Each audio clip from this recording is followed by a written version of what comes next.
Hello दोस्तों, कैसे आप सभी। एक बार फिर से स्वागत है आप सबको का हमारे स्टार कोचिंग सेंटर में।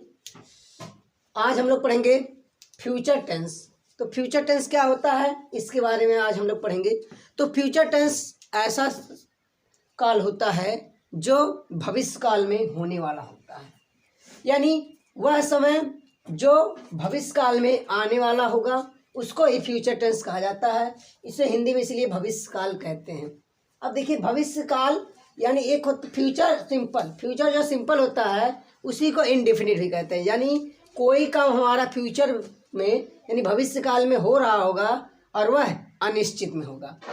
तो इसका सिंपल का हमने स्ट्रक्चर लिख दिया है कि सब्जेक्ट या विल या शैल प्लस वर्ब का फर्स्ट फॉर्म प्लस ऑब्जेक्ट, यानी कि जो इसमें होता है इसके स्ट्रक्चर में सबसे पहले सब्जेक्ट होता है, उसके बाद हेल्पिंग वर्ब लगाते हैं। तो हेल्पिंग वर्ब इसमें विल या शैल लगता है, उसके बाद वर्ब का यानी क्रिया की प्रथम अवस्था, उसके बाद ऑब्जेक्ट यानी जो वर्ब यानी क्रिया के बाद जो भी आता है वह ऑब्जेक्ट में होता है। जैसे हमने एग्जांपल लिखा, वह बाइक चलाएगी। एग्जाम्पल है वह बाइक चलाएगी।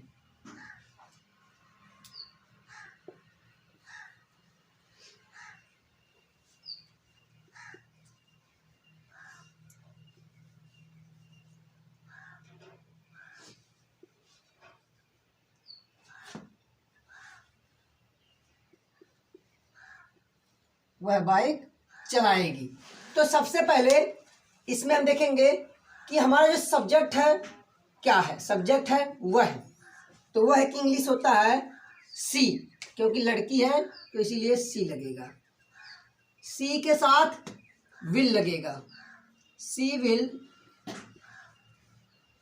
उसके बाद चलाने की इंग्लिश होता है राइड। क्या चलाती है? बाइक। अब देखो, यहाँ एक और कंडीशन होता है कि आई और वी के साथ शैल लगता है, बाकी सभी के साथ विल लगता है।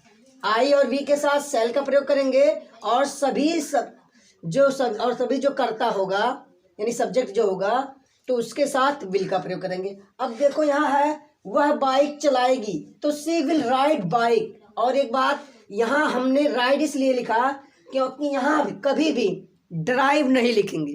ड्राइव मतलब भी चलाना होता है, लेकिन यहाँ ड्राइव नहीं लिखा जाता। क्यों? ड्राइव वहाँ लिखा जाता है जहाँ फोर व्हीकल हो, यानी जहाँ चार पहिया वाहन हो या चार पहिया से ज़्यादा वाहन हो, वहाँ उसके लिए हम लोग लगाते हैं ड्राइव। लेकिन ये दो पहिया वाहन है इसीलिए हम यहाँ लगाएंगे राइड। दूसरा है मैं, जैसे मैं विद्यालय जाऊंगा। मैं विद्यालय जाऊंगा। अब इसमें है सब्जेक्ट मैं विद्यालय जाऊंगा, तो सबसे पहले आई के साथ शैल, आई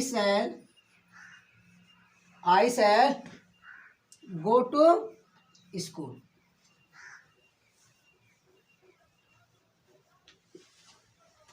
उसके बाद आगे हम लोग इसका देखेंगे निगेटिव। अब हम लोग देखेंगे इसका फ्यूचर सिंपल टेंस का निगेटिव। तो निगेटिव में क्या होता है, सब कुछ सेम टू सेम रहता है, बस वर्ब के पहले नॉट लग जाता है, यानी हेल्पिंग वर्ब और वर्ब के बीच में नॉट लगा देंगे तो वह निगेटिव हो जाता है। जैसे एग्जाम्पल है वह नहीं आएगी। एग्जाम्पल है वह नहीं आएगी। वह नहीं आएगी। अब देखो, इसमें सब्जेक्ट हमारा है वह।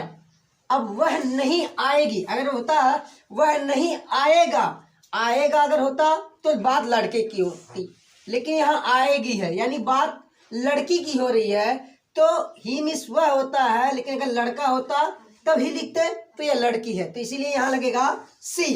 तो हमारा सब्जेक्ट क्या है, वह की इंग्लिश क्या होती है यहाँ पर लड़की के लिए, सी। अब ये हो गया हमारा सी, बिल्कुल सब्जेक्ट था सी, सी लिखे, उसके बाद हेल्पिंग वर्ब लगेगा, क्या लगेगा, विल लगेगा। तो सी विल, उसके बाद विल के बाद क्या लगेगा, नॉट। क्यों, क्योंकि नॉट की इंग्लिश ही होती है नहीं। तो सी विल नॉट, आने की English come, she will not come, बस हो गया। She will not come. दूसरा एक,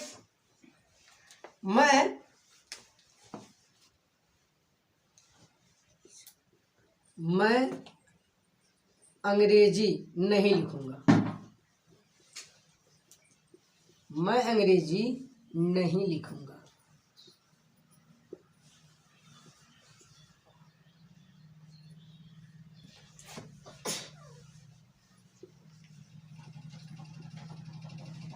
मैं अंग्रेजी नहीं लिखूंगा। अब यहाँ देखो, यहाँ क्या है, सबसे पहले हमें हिंदी जो होते हैं, हिंदी मेन है, उसको पढ़ना पड़ता है, तो हमें पता चलता है कि काम कौन कर रहा है या काम किस में हो रहा है। तो देखो लास्ट में क्या है, इसमें भी गा आया, इसमें गी आया, तो बताया गया आप लोग को कि फ्यूचर टेंस में, यानी अगर फ्यूचर टेंस होगा तो किसी भी फ्यूचर टेंस के वाक्य के अंत में गा गी गे आता है। अगर गा गी गे आए तो समझो जो हमारा समय है, टाइम है, वह फ्यूचर का है। अब काम क्या हो रहा है यह नहीं पता, लेकिन टाइम हमें पता चल जाता है कि फ्यूचर का है। तो जैसे इसमें सब्जेक्ट क्या है, मैं है, मैं की इंग्लिश होती है आई, तो आई के साथ आप लोग को पता है कि शैल का प्रयोग करते हैं, तो आई शैल, आई शैल, उसके बाद नॉट। क्यों, क्योंकि नॉट की इंग्लिश नहीं, आई शैल नॉट। अब लिखने की इंग्लिश क्या आती है, राइट, तो आई शैल नॉट राइट इंग्लिश। क्या नहीं लिखता, इंग्लिश।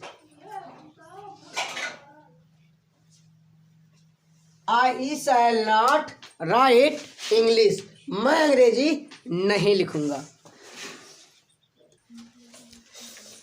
फ्यूचर इंडेफिनिट टेंस का इंट्रोगेटिव, देखो इंट्रोगेटिव में क्या होता है बताया गया है आप लोग को पहले भी, और अगर आप लोग हमारा वीडियो देखे होंगे तो उसके पहले बताया गया, यदि हमारे वाक्य के शुरू में कोई भी प्रश्नवाचक शब्द आए तो हमें उसकी अंग्रेजी नहीं लिखते हैं, हम उसकी अंग्रेजी नहीं लिखते हैं। उसके जगह पे हम लोग सब्जेक्ट के अनुसार, जो हमारा सब्जेक्ट होगा उसके अनुसार हम लोग हेल्पिंग वर्ब का ही प्रयोग करते हैं। तो हमने स्ट्रक्चर लिख दिया है, विल या शैल प्लस सब्जेक्ट, वर्ब का फर्स्ट फॉर्म, ऑब्जेक्ट, उसके बाद क्वेश्चन मार्क। एक बात हमेशा आप लोग गौर कीजिएगा, ये जो क्वेश्चन मार्क होता है ना, इसको लगाना कभी नहीं भूलिएगा, क्योंकि अगर आप लोग इसको नहीं लगाएंगे तो आप लोग का जो सवाल रहेगा, जो क्वेश्चन रहेगा, वह गलत हो जाएगा। क्यों, क्योंकि इंट्रोगेटिव का मतलब होता है प्रश्न पूछना, और जब प्रश्न पूछा जाता है तो प्रश्नवाचक चिन्ह भी लगाया जाता है। अगर आप लोग ये प्रश्नवाचक चिन्ह नहीं लगाओगे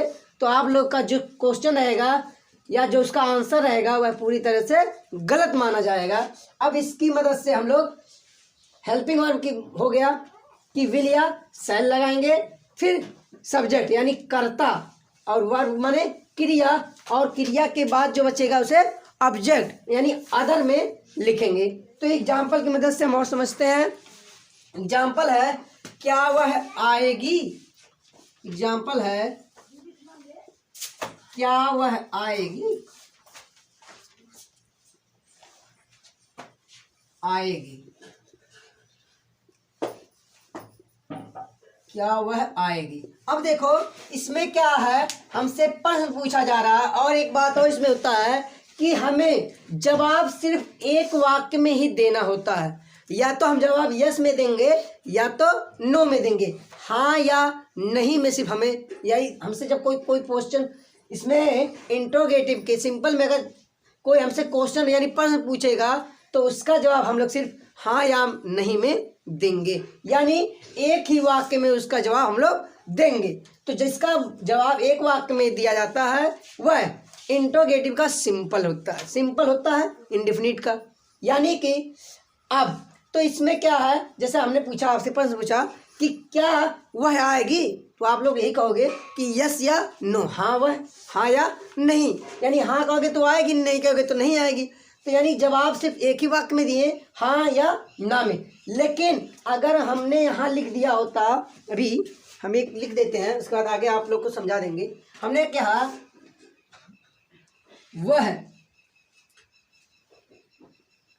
क्यों आएगी, हमने कहा वह क्यों आएगी, वह क्यों आएगी।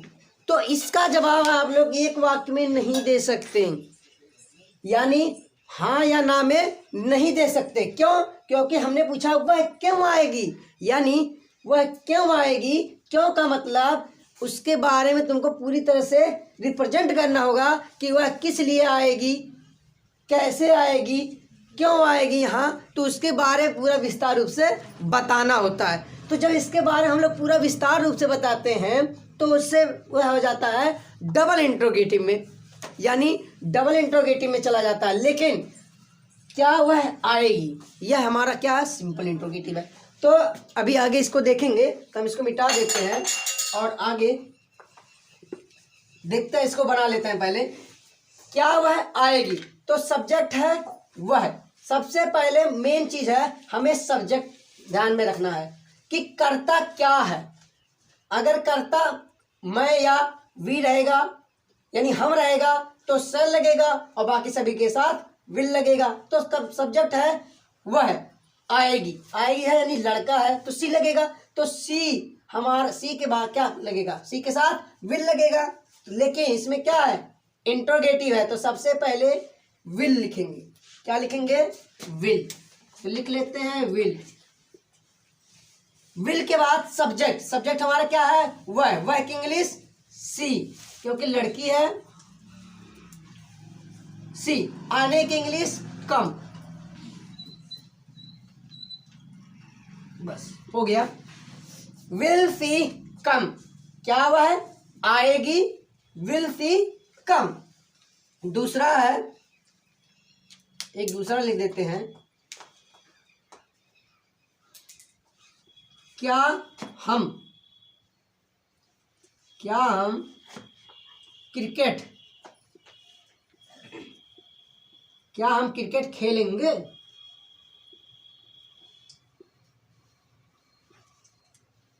क्या हम क्रिकेट खेलेंगे।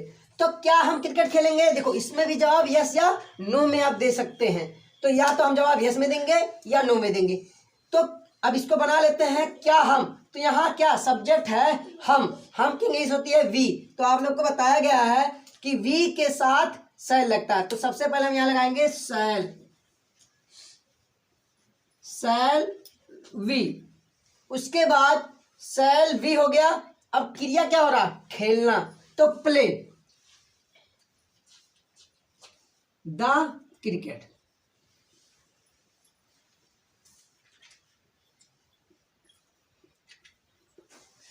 शैल वी प्ले द क्रिकेट, क्या हम क्रिकेट खेलेंगे। उसके बाद आगे बढ़ते हैं। अब हम लोग देखेंगे फ्यूचर इंडेफिनिट टेंस का इंट्रोगेटिव का नेगेटिव। तो वो इंट्रोगेटिव के नेगेटिव में क्या होता है, जैसे इंट्रोगेटिव का अफर्मेटिव था, निगेटिव था, उसी अफर्मेटिव में क्या करते थे, सिर्फ नॉट नहीं लगता था। तो निगेटिव है यानी सब्जेक्ट के बाद क्या लग जाएगा, नॉट लग जाएगा, यानी सब्जेक्ट और वर्ब के बीच में नॉट लग जाता है। जब सब्जेक्ट और वर्ब के बीच में नॉट लग जाता है तो उसे हम लोग इंट्रोगेटिव निगेटिव कहते हैं। जैसे एग्जाम्पल है, क्या वह नहीं आएगी। एग्जाम्पल हमारा है, क्या वह नहीं आएगी।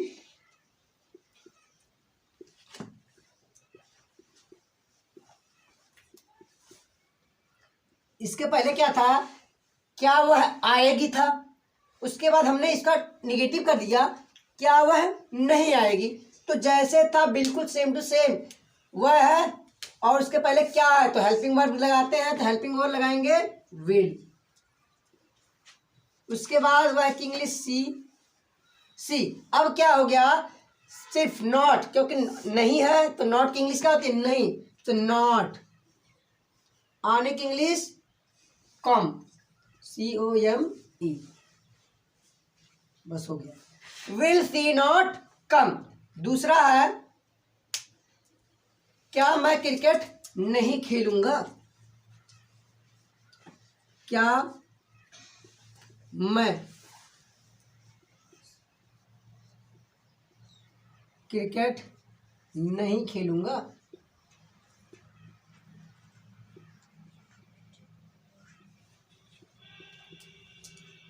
क्या मैं क्रिकेट नहीं खेलूंगा। इसके पहले क्या था, क्या मैं क्रिकेट खेलूंगा। अब इसमें क्या हो गया, उसका उल्टा हो गया, यानी क्या मैं क्रिकेट नहीं खेलूंगा। तो आई है, तो सबसे पहले सैल, उसके बाद आई हमेशा कैपिटल में लिखते हैं, तो shall I not play the cricket.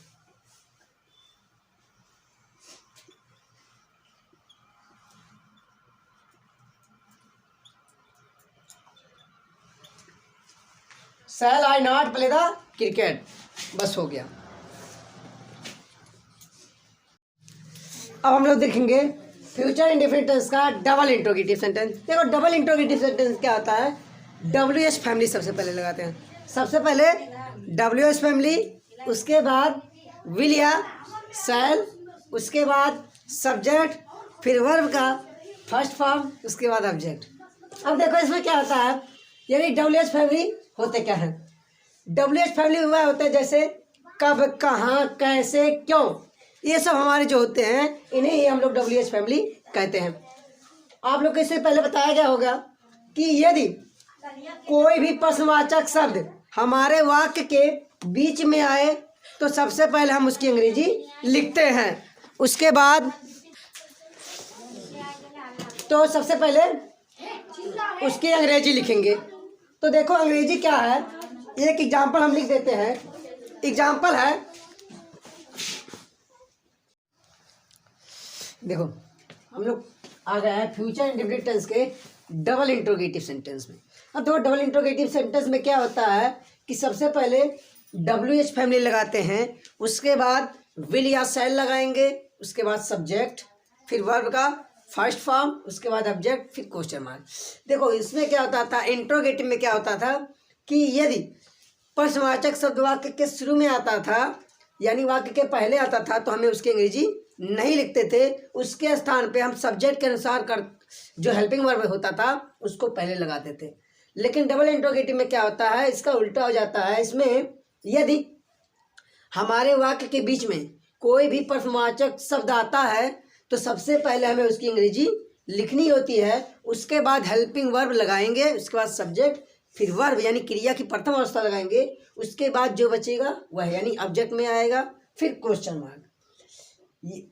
अब देखो WH फैमिली क्या होते हैं, तो जो वाक्य के बीच बचता है, जैसे क्या, कब, कैसे, कहाँ, ये जो सेंटेंस आते हैं, जो प्रश्नवाचक शब्द आते हैं, यही हमारे WH फैमिली कहलाते हैं। जैसे एग्जाम्पल की मदद से हम इसे जानते हैं। एग्जाम्पल हमारा है,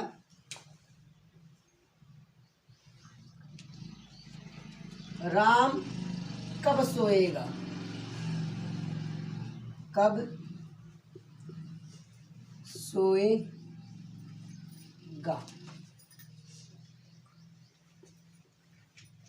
अब इसमें देखो क्या है कि राम कब सोएगा, यानी हमसे प्रश्न पूछा जा रहा है कि राम कब सोएगा, तो हमें इसको बताना है कि राम कब सोएगा। तो सबसे पहले इसमें क्या है, सब्जेक्ट है राम, लेकिन क्या है ये, कब आया है, यानी कब क्वेश्चन पूछा कब, तो कब की इंग्लिश होती है व्हेन, तो हम सबसे पहले लगाएंगे व्हेन। व्हेन, अब व्हेन हो गया, उसके बाद कब, व्हेन विल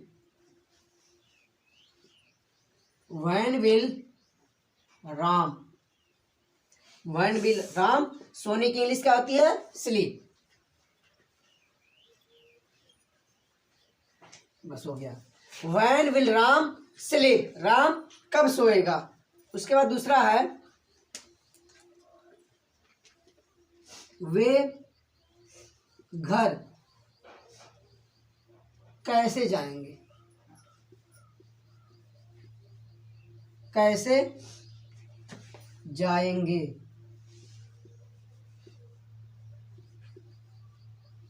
जाएंगे, वे घर कैसे जाएंगे। तो इसमें क्या है, प्रश्न हमसे पूछा है कि कैसे जाएंगे, तो कैसे, तो हाउ, हाउ विल जाने, हाउ विल दे की इंग्लिश वे, तो how will they go to,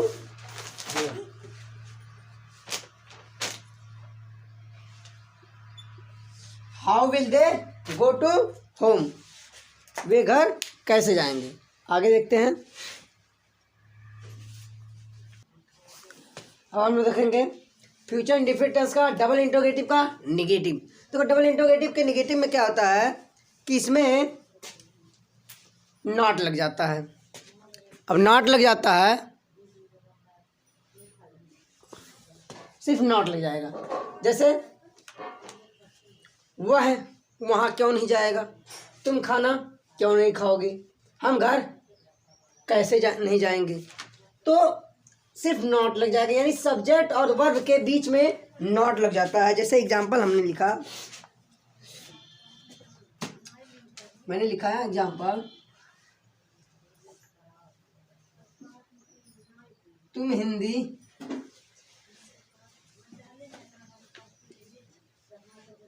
क्यों नहीं लिखोगे,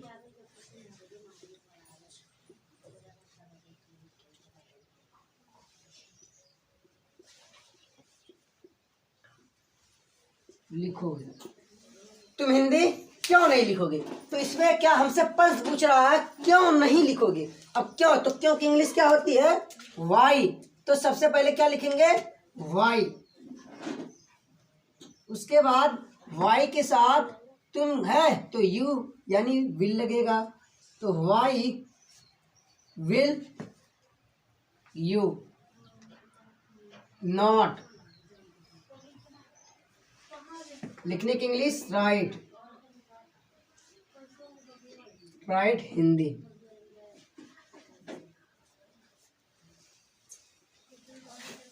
Y will you not write Hindi, तुम हिंदी क्यों नहीं लिखोगे।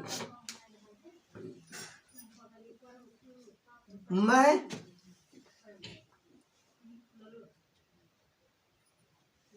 अंग्रेजी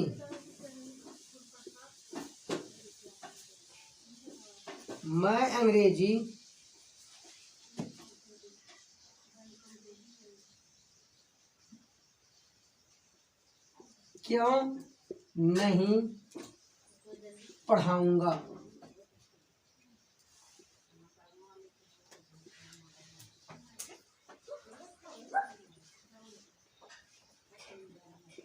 मैं अंग्रेजी क्यों नहीं पढ़ाऊंगा, तुम क्यों, तो Y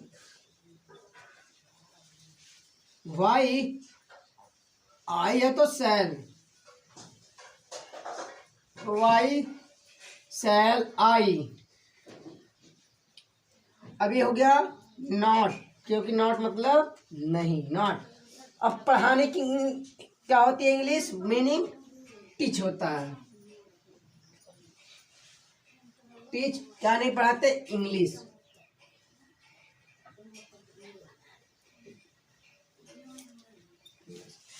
Why shall I not teach English?